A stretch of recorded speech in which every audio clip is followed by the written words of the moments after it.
가온교회는 한 달에 한 번씩 저희 교우들 중에서 평신도 또는 신학생 청년들 중에서 한 달에 한 번씩 열린 강단으로 하나님한테 받은 은혜를 나누는 시간을 갖습니다. 그래서 오늘 열린 강단입니다. 오늘은 열린 강단이라 이광희 형제, 이광희 청년인데요. 네, 이광희 청년이 전혀 새로운 존재 방식이라는 제목으로 하나님의 은혜를 나누는 시간을 갖겠습니다. 박수로 환영할까요?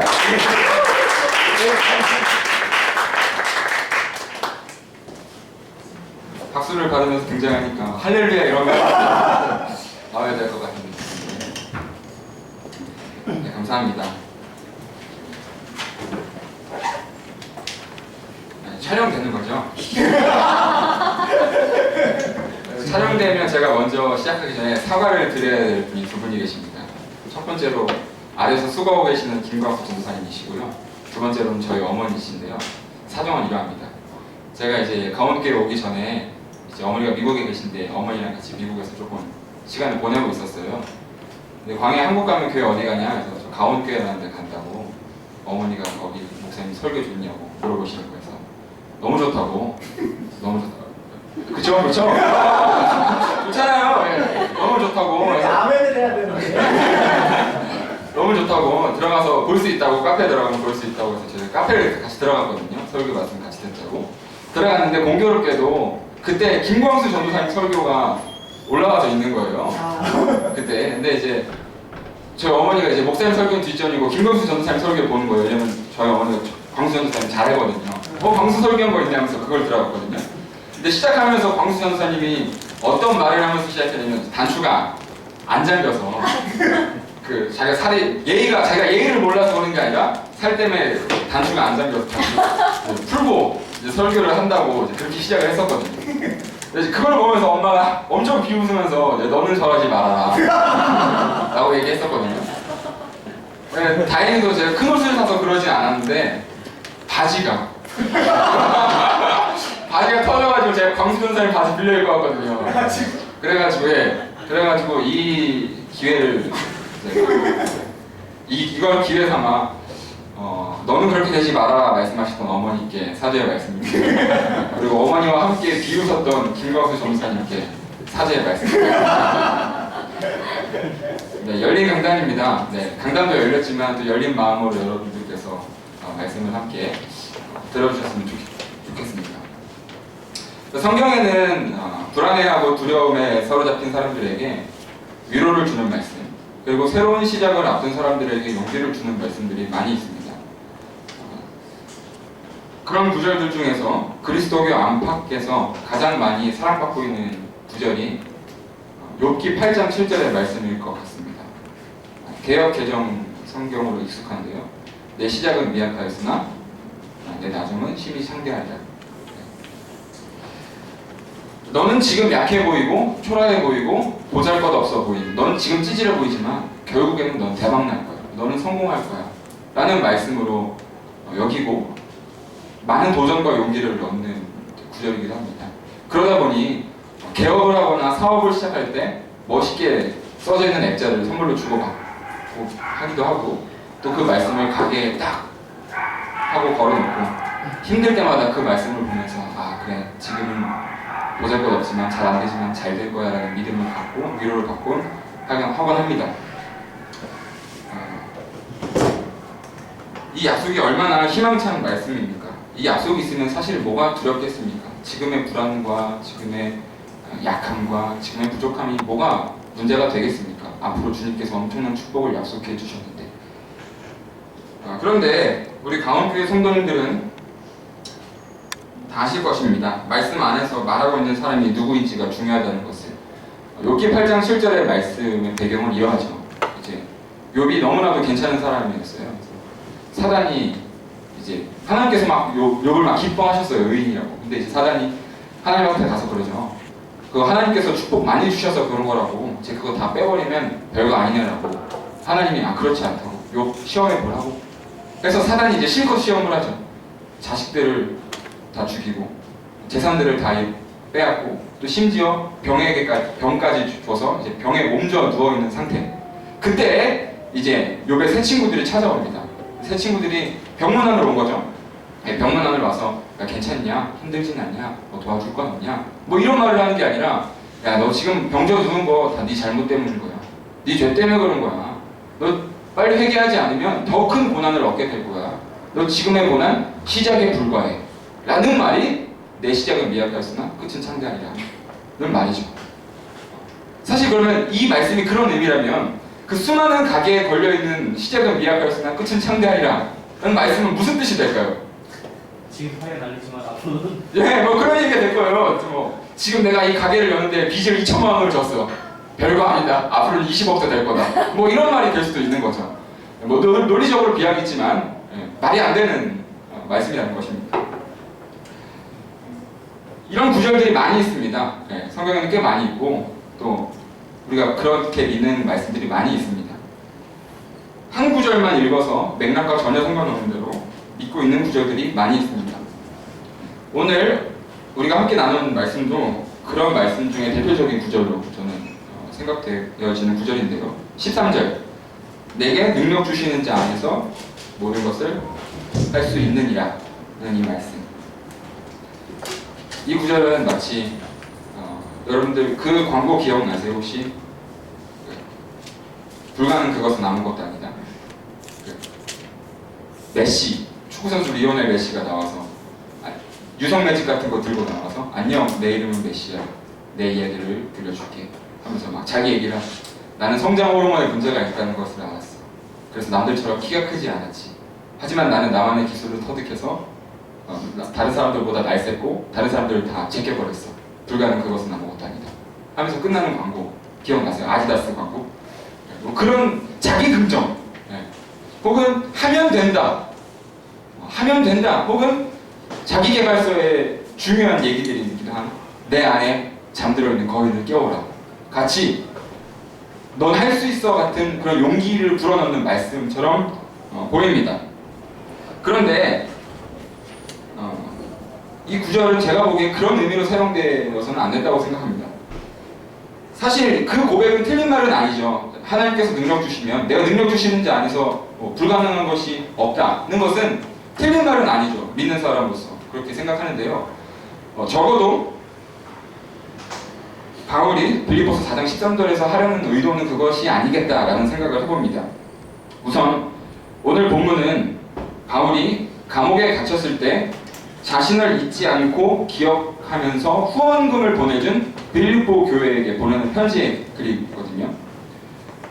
그런데 바울은 이상하게도 자기가 되게 난처한 상황에서 어려운 상황에서 후원금을 받았는데 후원금을 주셔서 진짜 감사합니다. 빌립보 교회 성도 여러분 제가 잘 쓰겠습니다. 여러분들 덕분에 살았습니다. 라는 직접적인 감사의 말을 하진 않아요. 오히려 이런 말을 합니다. 나는 이런 거 있어도 되고 없어도 된다. 엄청 뻔뻔하게 받아놓고 배은망덕하게 뭐 바울이 표현이 서투른 사람이었는지 뭐 어쨌는지 모르겠지만 어쨌든 그런 표현들이 나타나 있지 않고 나는 괜찮습니다. 나는 풍요로울 때도 괜찮고 궁핍할 때도 괜찮고 배부를 때도 괜찮고 가난할 때도 괜찮고 나는 모든 상황과 환경에서 스스로 만족할 수 있는 일체의 비결을 배웠습니다. 저는 괜찮습니다. 라고 이야기합니다. 그리고 그런 일을 할 수 있는 일체의 비법이 자신에게 있다고 말합니다. 그 비결이 뭡니까? 어떻게 바울이 그럴 수 있었습니까? 자신이 그렇게나 잘난 사람이어서? 아니면 바울의 자존감이 엄청나게 높은 사람이어서? 내면이 엄청나게 단단하게 다져진 사람이어서? 아닙니다. 바울은 그것을 설명하면서 13절에 이렇게 말합니다. 내가 능력 주시는 자 안에 있기 때문에 그 모든 것이 가능합니다. 라고 얘기합니다. 이 맥락에서 볼 때 능력 주시는 자 안에서 모든 것을 할 수 있느니라는 내가 하나님의 능력을 받아서 나의 한계를 뛰어넘는 어떤 초자연적인 능력들을 발휘할 수 있다 라는 의미보다 그리스도 안에 있는 나는 어떠한 상황에서도 흔들리지 않고 견뎌낼 수 있습니다. 저는 상황에 지배되지 않습니다. 라고 말하는 것이 적절해 보입니다. 다시 말해서 어떠한 상황이든지 자신에게 지금 불리한 상황을 역전시킬 수 있는 힘이 아니라 그 불리한 상황에서도 자신을 잃어버리지 않고 견딜 수 있는 힘이 있다라는 의미로 받아들이는 것이 적절해 보입니다. 사도 바울은 그러한 존재의 방식을 그리스도 안에라는 새로운 존재 방식의 언어로 표현을 합니다. 비록 오늘 본문은 그리스도 안에라는 표현이라고 명시되어 있지는 않지만 바울은 그리스도 안에라는 표현을 본인의 서신에서 직접적으로 100번 이상을 하고 있고요. 그런 같은 의미로 성령 안에서 또 오늘 본문처럼 내게 능력 주시는 자 안에서 같은 다른 말로 표현이 될 수 있습니다. 저는 오늘 이 내게 능력 주시는 자 안에서라는 이 말을 그리스도 안에서와 다르지 않음으로 생각하고 여러분들과 함께 말씀 나눕니다. 사도 바울은 그러한 새로운 존재 방식을 그리스도 안에라는 말로 표현합니다. 나를 규정하는 예전의 방식으로부터 벗어나서 새로운 방식으로 존재하는 것입니다. 이 빌립보서 4장 13절이 그러한 의미라면 아까 욥기 말씀과 마찬가지로 가게에 걸려있는 수많은 내게 능력 주시는 자 안에서 모든 것을 할 수 있는 자의 말씀은 어떤 의미가 될까요? 전 다른 생각이 안 떠올라요. 가게 망해도 괜찮습니다. 가게 잘 돼도 괜찮습니다. 저는 괜찮습니다. 저는 견딜 수 있습니다. 그리스도 안에서 저는 괜찮습니다. 라는 의미일 것 같아요. 지금 우리 자녀들 시험 기간인데요. 저도 시험 기간이에요. 근데 이제 이 말씀을 놓고 저도 학창시절에 기도를 많이 했거든요. 근데 만약에 이 말씀이 진짜 이런 의미라면 기도의 방향이 정말 바뀌게 되죠. 우리 이제 집사님께서 경민이에게 야 가서 공부해 경민아 시험이니까 경민이가 예 알겠습니다. 이제 공부를 하러 골방에 들어가요. 골방에 들어가서 말씀을 딱 펴요. 빌립보서 4장 13절 보면 이제 그 말씀을 가지고 기도해요. 주님, 사도 바울은 어떠한 상황에서도 흔들리지 않는 믿음을 가졌습니다. 가난하거나 부유하거나 상관없이 괜찮다고 했습니다. 주님, 저도 시험을 잘 봐도 못 봐도 괜찮습니다. 하고 공부를 하면 어때요? 기사님 표정이 안 좋아. 안 좋아. 경민이 공부해야 돼. 안 돼. 기도하면 안 돼. 뭐 그런 말이 되는 것 같아요. 나는 어떠한 상황에서도 괜찮다. 그렇기 때문에 이 말씀을 진짜로 당당하게 걸어놓으려면 더 큰 믿음이 필요하지 않을까라는 생각을 해봅니다. 그리스도 안에라는 새로운 존재 방식은 참으로 자유한 존재의 방식입니다. 참으로 자유한 해방의 삶을 사는 것입니다. 그것은 세상에 대해서 그러합니다. 이렇게 저렇게 살아야 한다는 혹은 이것이 저것이 성공이라고 말하는 세상의 기준으로부터 자유롭게 존재하는 것입니다. 그 기준에 지배당하지 않고 살아가는 것입니다. 어떠한 기준으로 나를 규정하려는 어떠한 기준으로 나의 가치를 부정하려는 것들에 정면으로 맞서는 것입니다. 그런 것에 굴복하지 않는 것입니다. 이것은 너는 특별해, 넌 잘 될 거야, 괜찮아, 힘내 같은 싸구려 위로와는 다릅니다. 긍정의 힘 여러분들 아시죠? 긍정의 힘이랑은 좀 다릅니다. 긍정의 힘은 세상의 기준으로 봤을 때 너가 지금 기준 미달일 수 있겠지만 너를 끊임없이 긍정해. 그럼 괜찮아질 거야. 알겠어요. 저를 긍정할게요. 그래요. 저는 그런 사람이 아니군요. 저는 그런 보잘것없는 사람이 아니군요. 저는 참 소중한 사람이군요. 이제 전 뭘 해야 되나요? 다시 세상으로 가서 성공해. 라는 것이 긍정의 힘의 원리거든요. 그러니까 자기를 부정당했을 때 끊임없이 자기를 긍정해서 다시 자기를 부정했던 세상으로 돌아가는 것. 그것이 긍정의 힘이 갖고 있는 악순환, 그리고 폐해거든요. 긍정의 힘이 묻는 것은 그렇습니다. 그래서 네가 성공했어? 성공하지 않았으면 너 아직 긍정이 부족한 거야. 더 긍정해. 그리스도 안의 새로운 존재 방식은 네가 얼만큼을 이루었냐, 네가 지금 가진 것이 많고 적으냐를 묻지 않습니다. 내가 가진 것이 또 나의 상황이 어떠한지를 묻지 않습니다. 그런 것에 주목하지 않는 방식입니다. 제가 여러분들과 이 말씀을 나누는 이유는 여러분들 보고 그렇게 살라고 감히 가르치기 위해서가 아닙니다. 다름 아닌 제가 그렇게 살고 싶어서 여러분들과 말씀을 나눕니다. 제 고백을 좀 하자면 저는 이제 신학교 다른 동기들보다 조금 더 뛰어날 것이 없는 사람이지만 그 누구보다 빨리 전도사 타이틀을 손에 얻었어요. 신학교 들어가자마자 전도사가 됐거든요. 지금 아래서 수고하시는 김광수 전도사님하고 제가 교회 학교 중고등부를 같이 나오고 신학교를 같이 나왔는데 선배예요. 저보다 선배인데도 제가 김광수 전도사님보다도 데뷔가 4년이나 빨라요.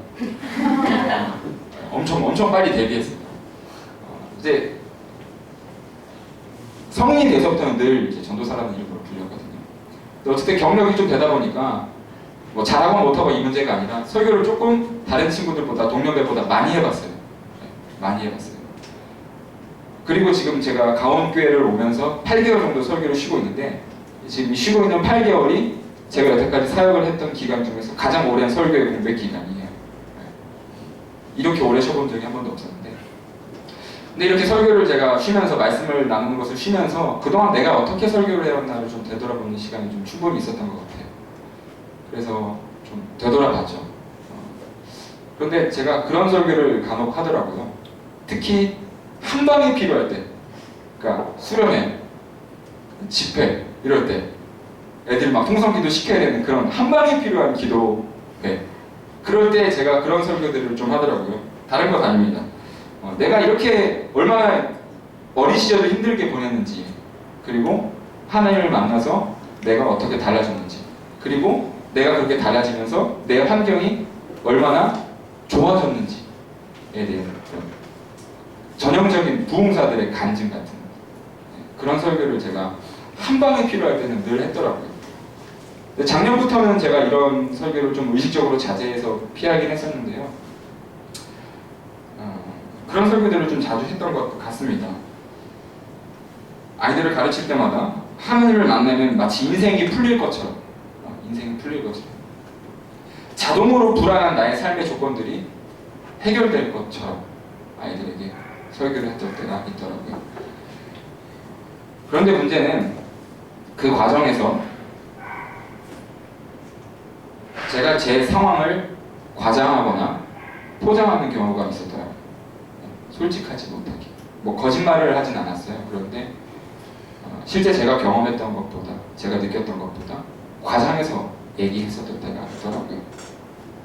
지금 생각해보면 꼭 그렇게 극적인 요소가 들어가야만 내가 만난 하나님이 의미가 있는 것만 같았고, 내 신앙이 진짜 신앙인 것만 같았고, 그래야 내 존재가 참으로 가치 있는 존재인 것만 같았고, 그래야 내가 다른 사람들보다 믿음이 좋은 사람 같았고, 그래야 내가 전도사로서 인정받을 수 있을 것만 같았던 것 같아요.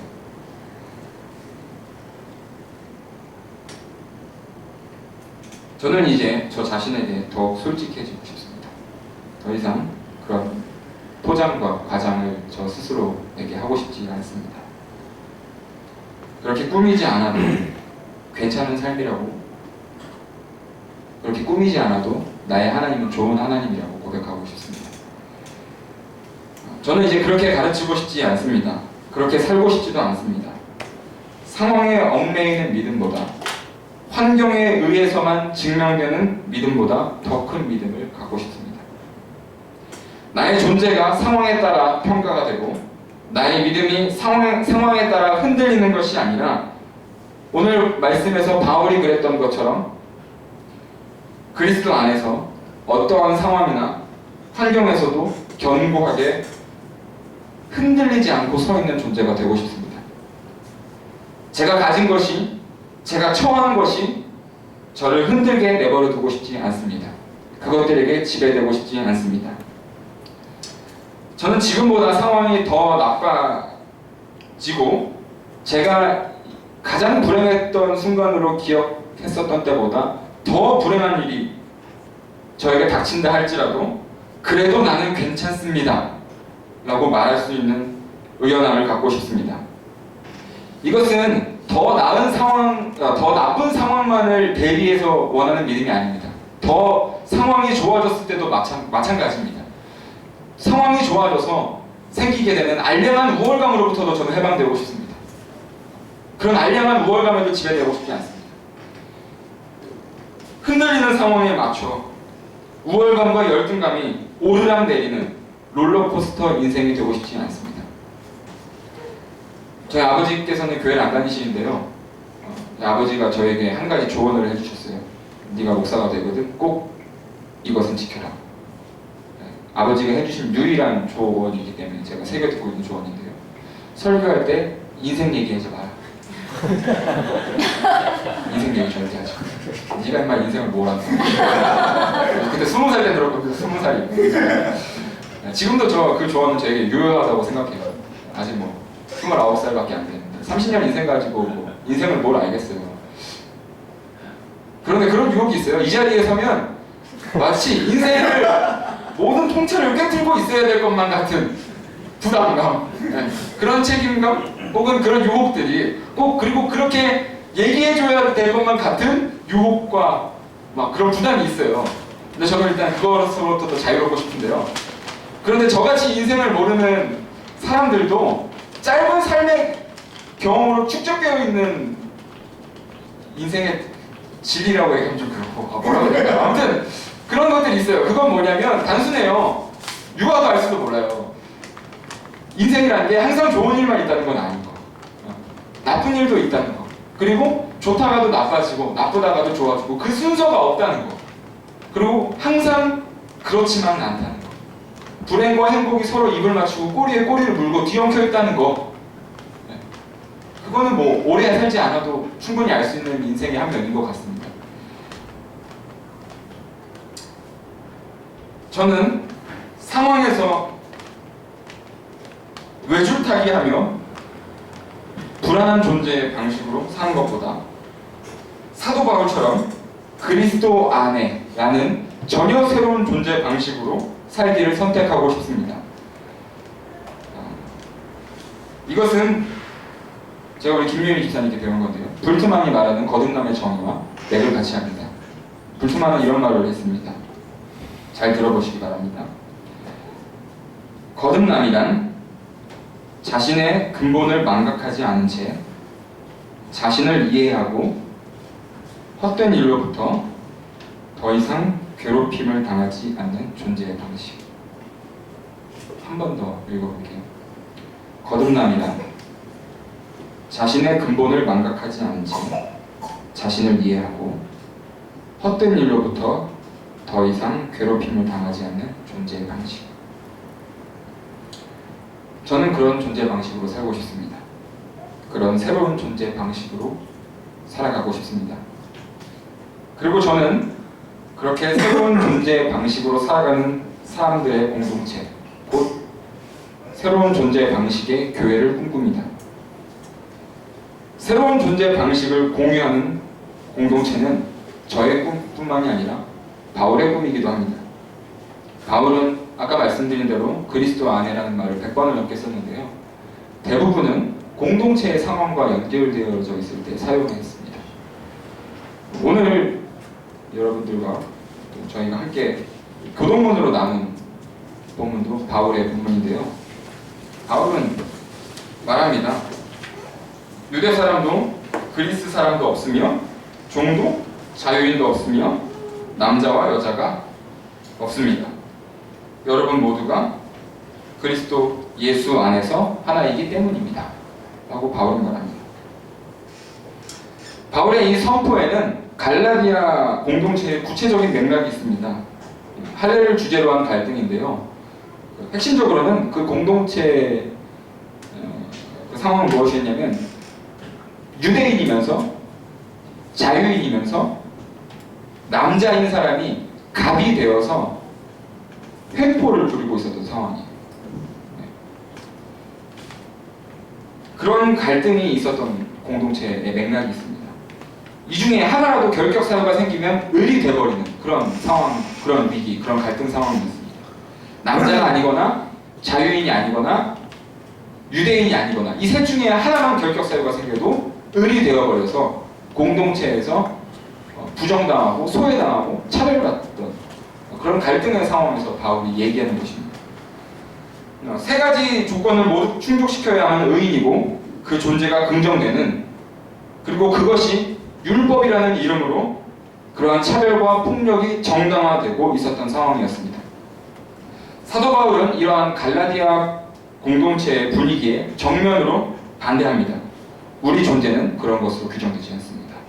유대인, 이방인이라는 국적도, 남자와 여자라는 성별도, 종이나 자유인이라는 신분에 우리 존재에 차등이 생기지 않습니다. 그리스도 안에서 새로운 존재 방식으로 우리는 하나입니다. 라고 말하고 있는 것입니다. 바울은 공동체 안에 존재를 규정하며 차별하게 만드는 모든 조건들을 전면 무효화시킵니다. 성별, 국적, 신분이라는 조건들로부터 흔들리지 않는 존재 방식의 공동체를 선언합니다. 저는 그런 교회를 꿈꿉니다.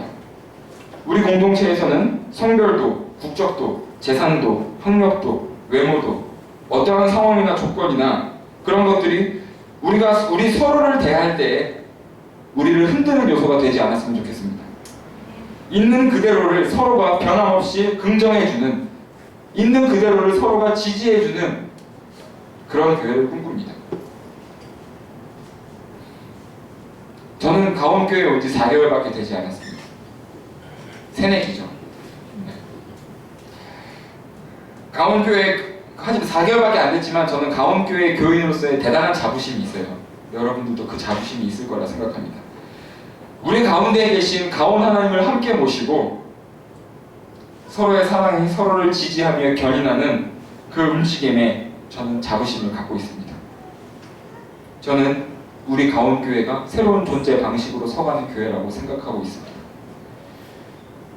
상황에 따라 사랑이 흔들리는 교회가 아니라 그리스도 안에서 새로운 존재 방식으로 서로 하나 되어 늘 거기 있는 우리 교회가 되었으면 좋겠습니다. 기도하겠습니다.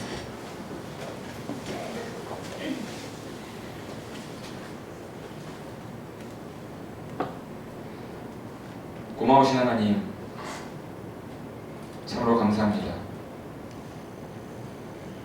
우리에게 그리스도 예수 안에서라는 은총을 허락하시어서 우리를 부정하고 우리를 깎아내리고 우리를 소외시키는 모든 조건들과 상황으로부터 자유로울 수 있는 기반을 허락하여 주시며 참으로 감사합니다. 하나님, 우리가 그리스도 안에서 어떠한 상황과 환경에도 지배되지 않고 흔들리지 않는 의연한 존재 방식으로, 새로운 존재 방식으로 설 수 있는 사람들이 되게 허락하여 주시고 그 존재 방식으로 당신의 몸된 교회를 일구어 나가는 사람들이 되게 하여 주시옵소서. 이 모든 말씀 예수님의 이름으로 기도드립니다. 아멘.